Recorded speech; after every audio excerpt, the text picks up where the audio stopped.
je trouve que cette solution-là que vous êtes en train de prendre, c'est l'inverse j'ai envie de dire de l'étoile jaune, quoi. C'est l'inverse, quoi. Et je vous promets qu'il va y avoir des trucs bien délirants. Écoutez bien cette phrase. À mon sens, tout voir en termes de lutte sociale et politique, c'est aussi combattre les exceptions sans apprendre à les reconnaître. D'accord ? Je suis un artiste. Je vais bien rester modeste, hein, mais je suis très important. Alors on va me sortir, oui, mais tu ne vas quand même pas aller chez des néo-nazis. Et j'y vais si ça me convient. Il est hors de question que je trie ceux qui sont néo-nazis. C'est le wokisme. Et j'y vais si ça me convient. Les luttes sociales, des néo-nazis, aucune différence. Je ne vois aucune différence. Végan, capitaliste, trans, musulman, catho, gay, fort, faible, marxiste, raciste, je ne vois aucune différence. Aujourd'hui, on va continuer sur le drama entre entre Monsieur Sam, non justement non, entre Bruce Dipensé et Acer Mandax, parce que Monsieur Sam a popé au sein de l'équation. Voilà, le gars a littéralement popé sur Twitter avec une lettre. Une lettre qui, je vais vous la lire. Aujourd'hui, alors, je vous le dis, il n'y aura pas de chat GPT, il n'y aura pas d'analyse, machin, etc. Là, c'est juste mon pur plaisir de voir cette troupe s'entre-dévorer entre eux. Ah, je vous le dis, voilà, qui s'entre-dévorent. Là, il y a du spectacle. Donc, je vais lire la lettre de Monsieur Sam adressée sur le conflit. Mon avis sur le conflit, Thomas vs Bruce. Ma colère est vive, tenez-en compte. Arrêtons 2 secondes de faire semblant de ne rien voir et de crevons l'abcès parce que le spectacle est affligeant.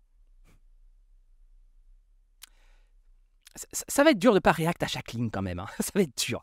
Parce qu'en termes de spectacle affligeant, avec ce que j'ai mis en vidéo d'intro, que Monsieur Sam avait d'ailleurs supprimé, mais fort heureusement, Internet n'oublie jamais. En termes de spectacle affligeant, comparer les yeux laser aux étoiles jaunes, vu le sujet de la lettre et le sujet du litige entre Bruce et Acer Mandax, j'aime cette saveur, j'aime cette ironie du médiocre. Thomas sait ce qu'est la discrimination systémique, et on pourrait rajouter que ton pote Astron Geek n'aime pas le concept. Enfin bref, c'est un autre sujet. Personne d'un peu sérieux ne dit de lui qu'il est antisémite en mode à mort les juifs, bien qu'il ait commis une maladresse de type antisémitisme systémique. Alors techniquement, de ce que j'ai compris, c'est plutôt le fait qu'il ait plutôt défendu un gars qui a dit « fais pas ton juif » parce qu'il y avait encore un peu de bière dans les bouteilles que Bruce voulait un peu débarrasser. Enfin bref, il y a eu un truc comme ça. Et donc, d'ailleurs, on ne sait pas qui a dit ça. On ne sait pas. Apparemment, c'est un des membres de la bibliothèque d'Alexandrie. Moi, franchement, j'aimerais bien savoir qui c'est. Parce qu'on est en train de tomber sur Mandax, etc. J'ai envie de dire quelque part, bon, un peu à raison quand même, parce que Vled, le commentaire qu'il a eu, franchement, il est hallucinant.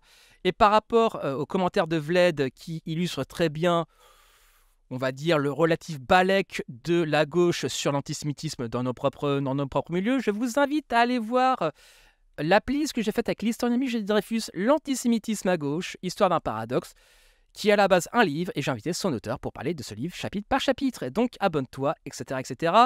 Et tant qu'on parle d'antisémitisme et qu'on est sur Internet, je m'en voudrais de ne pas signaler que j'ai fait une synthèse critique sur Alain Soral de plus de 2h30 et une critique avec Frédéric Balmont de Comprendre l'Empire, chapitre par chapitre.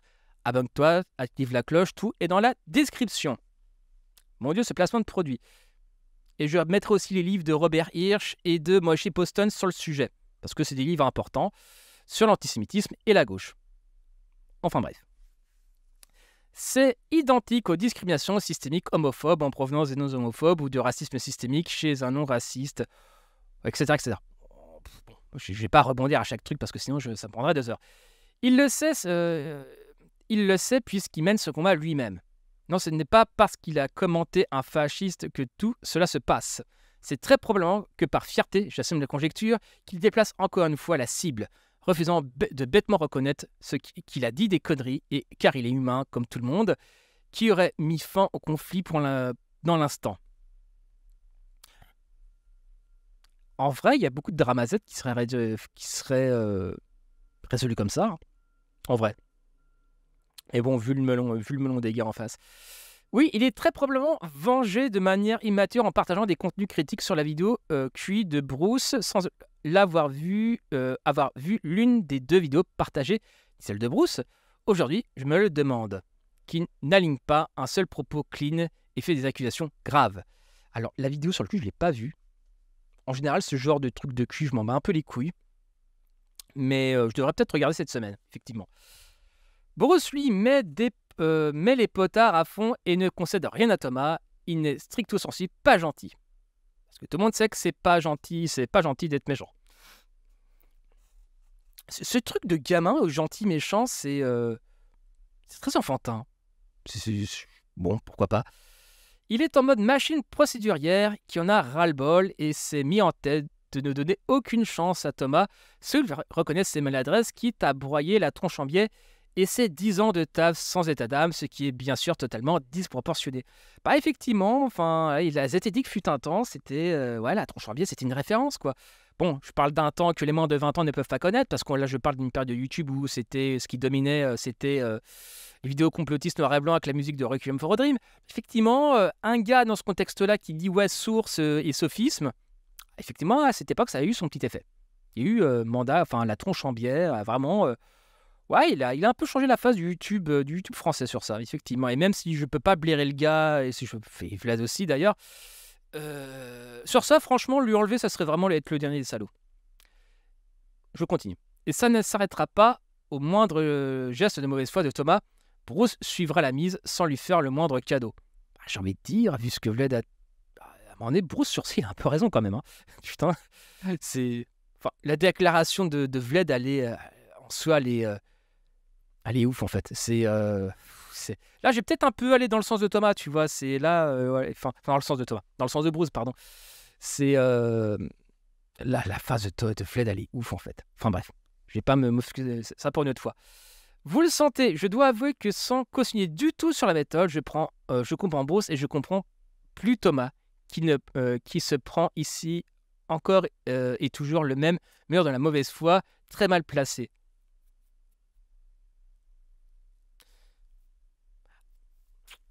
Ouais. C'est bizarre quand même, hein. C'est la mauvaise foi. Ouais, bon, on verra bien. De toute façon, j'ai débunké la chaîne secondaire d'Astronogeek Poudre et Laiton ici quelques temps, épisode par épisode. Bon, voilà. Enfin bref, on verra bien.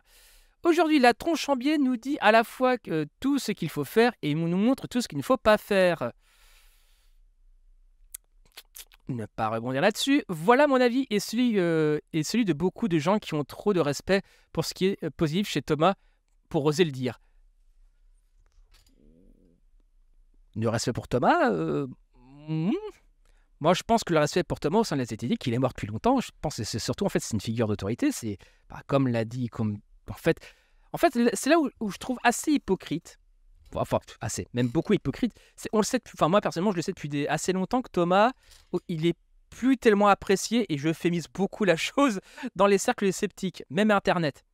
C'est Thomas n'avoue jamais qu'il a tort, enfin, à de très rares occasions, et encore, il faut le travailler. Enfin, non, mais Thomas, c'est compliqué. C'est compliqué.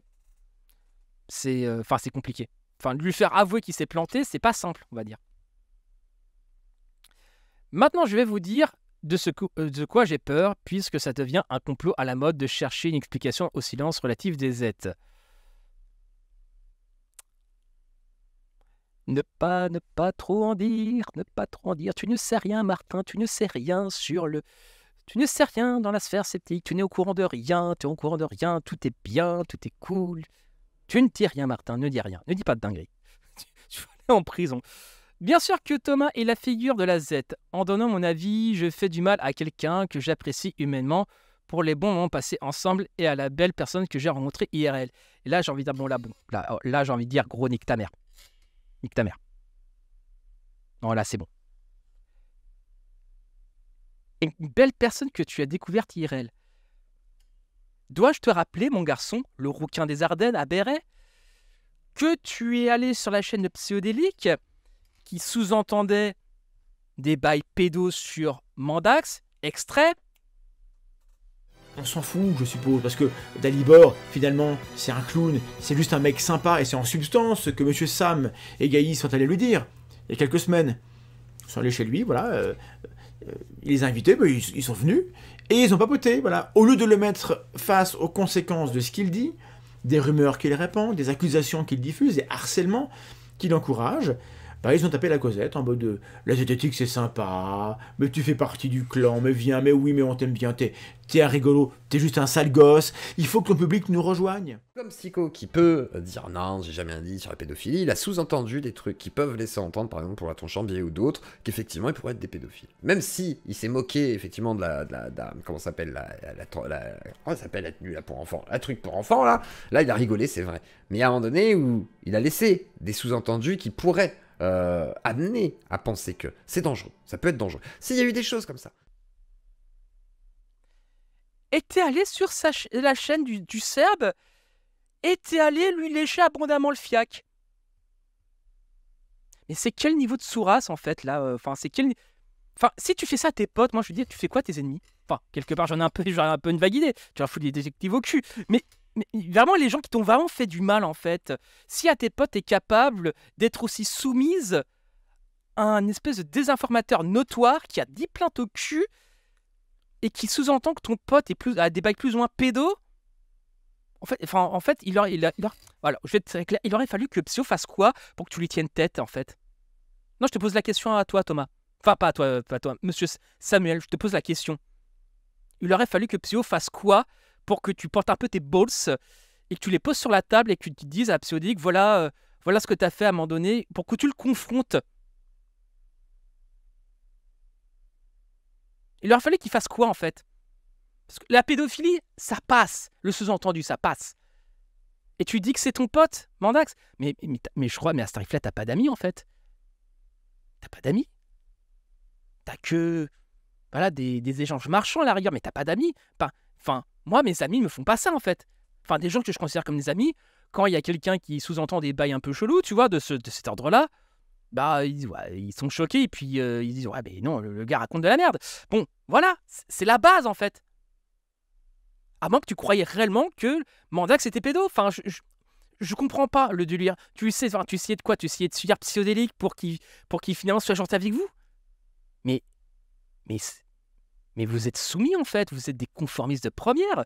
Mais vous êtes dégueu. Enfin, peu importe, j'ai l'impression que peu importe, tu prends la problématique par rapport au sous-entendu pédo qu'avait fait Psyo sur Mandax.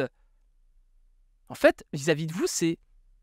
Et votre réaction quand vous y êtes allé, même dans le scénario où vous avez essayé d'être stratège, de le brosser dans le sens du poil, je trouve que il y a un vrai décalage entre des gens qui font de réelles saloperies comme ce gars-là, comme Psyo, et quand vous traitez vos contradicteurs qui sont plutôt orientés à gauche. Je trouve qu'il y a une différence de traitement assez évident. Mais après, ça n'engage que moi. Donc ce passage-là, je veux dire, Monsieur Sam, là je m'adresse directement à toi, il n'a pas de sens. C'est de la merde. Je comprends pas. Honnêtement, là, je suis largué, frère. Je te comprends pas. Mais bon, il faut bien sauver les apparences et la boutique, n'est-ce pas? Je continue. Tellement que j'ai un mal de chien depuis du jour à me dire si, c'est bien Thomas qui agit si, c'est bien Thomas qui agit comme ceci et déformer les faits comme cela, etc. Se mettre Thomas à dos, c'est aussi risquer de se mettre à dos le milieu universitaire, les amis communs, etc. Voilà le cœur du sujet. Voilà. Ça, c'est une phrase de boutiquier. Ça, c'est une phrase, comme dirait Marx, qui est plongée dans les eaux froides du calcul égoïste. Limite, cette phrase-là, c'est bon. Tout le reste à côté, c'est de la merde. Cette phrase-là illustre ta vision du monde. Je veux pas me le mettre à dos parce que c'est se mettre à dos le milieu universitaire. Frère, j'ai un peu plus de 2000, un peu moins de 3000 abonnés. Je suis des universitaires. En veux-tu, en voilà sur ma chaîne. Arrête. C'est du bidon. C'est des faux prétextes. Je vais te dire, j'ai même un moment de flex. J'invite tellement d'universitaires que, pour même un des universitaires que j'ai invité, notamment Denis Charby, dans son nouveau livre, je suis cité à la fin en remerciement. Donc, ton truc de si je me mets à dos, Thomas, j'ai plus d'universitaire, tu en as invité un. Et c'était pour contredire les gauchistes. Enfin, à quel moment t'invites des universitaires? Enfin, dis-moi, ça m'intéresse. Et putain, mais ce niveau de mytho, c'est affligeant, quoi. Et se mettre à dos les amis communs. Mais si tout le monde sait que Mandax est une tête de con, comme on dit vulgairement, bah, en soi, ça devrait pas être un problème, en fait. À moins que vous soyez tous dans cette sphère, dans une logique de boutiquier, en fait, où ça va au nombre d'abonnés, au nombre de vues, etc., etc. Dans ce cas-là, ça critique la thèse que vous êtes une sphère extrêmement toxique et une sphère, entre guillemets, de salopards de marchands, en fait.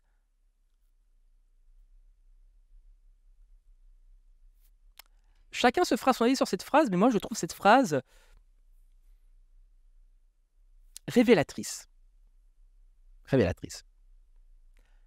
Je continue. Ajoutez à ça le fait qu'on n'a pas envie de jeter le bébé avec l'eau du bain parce que beaucoup de gens apprécient à juste titre le meilleur de la tronche en biais et vous obtenez ce putain de dilemme dans lequel je suis coincé chaque fois que je le vois, Thomas, pour faire un move con. Non, en fait, non. Voilà, je répète, voilà. Ce n'est pas un dilemme.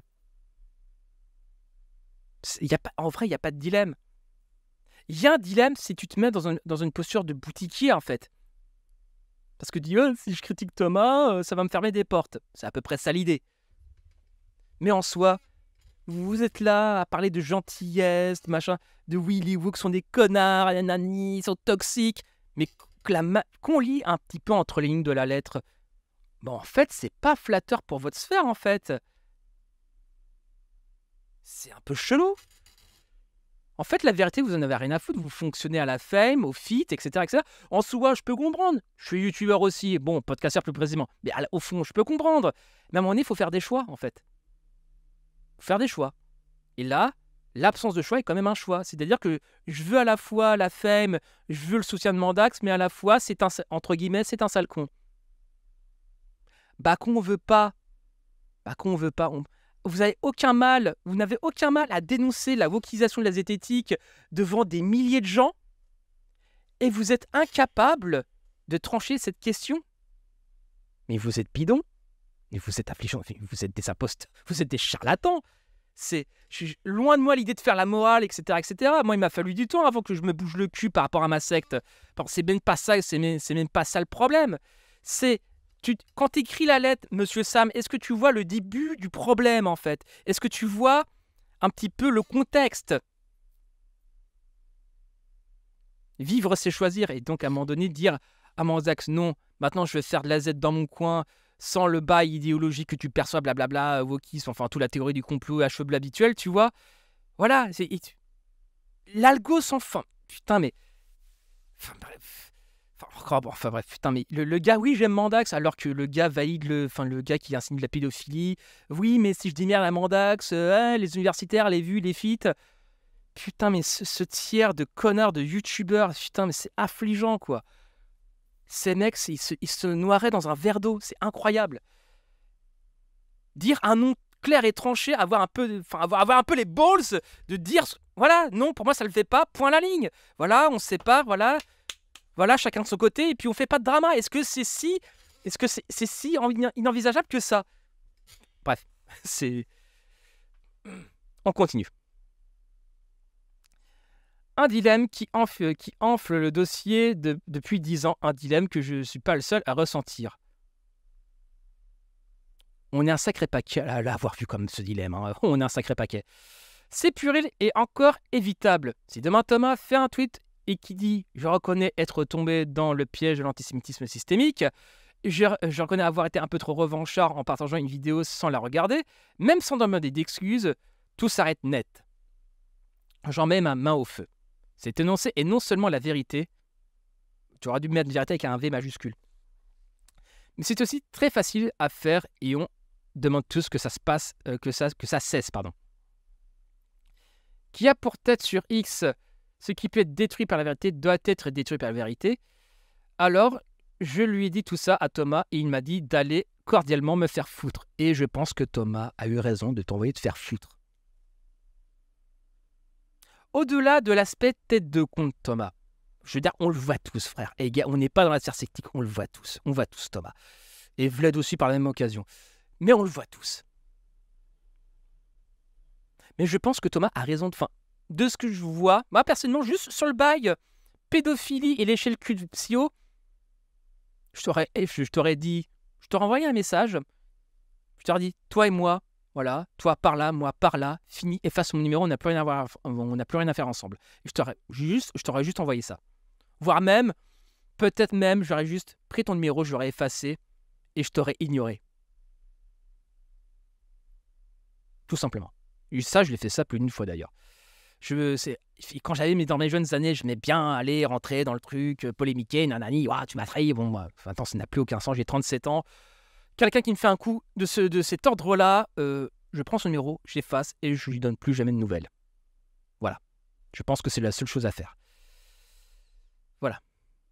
Donc voilà, fin de la lettre. Il m'a dit d'aller quand même me faire foutre et je me suis dit qu'ici, c'était le bon endroit pour respecter son conseil. Fin de la lettre. Et qui a popé dans les commentaires Twitter, psychodélique. Il fait avec Bruce ce qu'il m'a fait avec moi. Le wokisme l'a dévoré, je pense qu'il est trop tard pour qu'il fasse marche arrière. Il préférera aller dans le mur à fond de 5e. Et bizarrement, j'ai utilisé la même formulation dans mon podcast d'hier. Bref. Et je pense que la palme du commentaire le plus éclairé par rapport à cette lettre, c'est Siwan. Et Siwan, je te claque la bise, bien évidemment. Siwan, je la cite. Après avoir fustigé les militants de gauche, entre guillemets, et avoir découragé toute critique à coups de doxing et d'intimidation, ils finissent par se bouffer entre eux, comme quoi le problème vient peut-être pas de l'extérieur. Point de suspension, et j'ai envie de dire, drop the mic. Lâche un pouce en l'air quand même pour Siwan, parce que là, Siwan... On va dire Siwan et moi, on est très différents en termes de tonalité. Même si des fois, elle est très différente de moi. Mais à chaque fois qu'il y a une intervention critique sur la sphère Z, c'est carré, Et franchement, il y a peu de choses à dire. Franchement, c'est carré. Et elle s'est fait intimider, notamment par Monsieur Sam. Pas que d'ailleurs, mais bon. Donc, même quand les critiques sont faites de manière carrée, de manière sérieuse, de manière non insultante, ou non polémique, pour dire la chose poliment, les critiques sont étouffées. Et ça fait des années qu'on voit ça. Ça fait à un moment donné. Maintenant, c'est bon. Maintenant, ils ont toute la place. Maintenant, ils sont en train de se retrouver entre eux. Et j'ai envie de dire, tant mieux. Malgré le fait que Thomas est moins à droite qu'à une période, il faut quand même le dire, malgré tout, de ce que j'ai vu du live de Bruce d'y penser, par rapport à Vlad, j'ai envie de dire qu'ils se s'entre-dévorent entre eux. J'en ai rien à foutre. Et c'est bon pour le spectacle. Et bizarrement, tu vois, cette capacité qu'ils ont à s'entre-dévorer entre eux, c'est bien un truc qu'ils ont vachement collé aux militants de gauche, par exemple. C'est bizarre, non? Dites-moi ce que t'en penses dans les commentaires. Enfin bref, c'était Martin Eden en direct du Wokistan. Bisous à vous.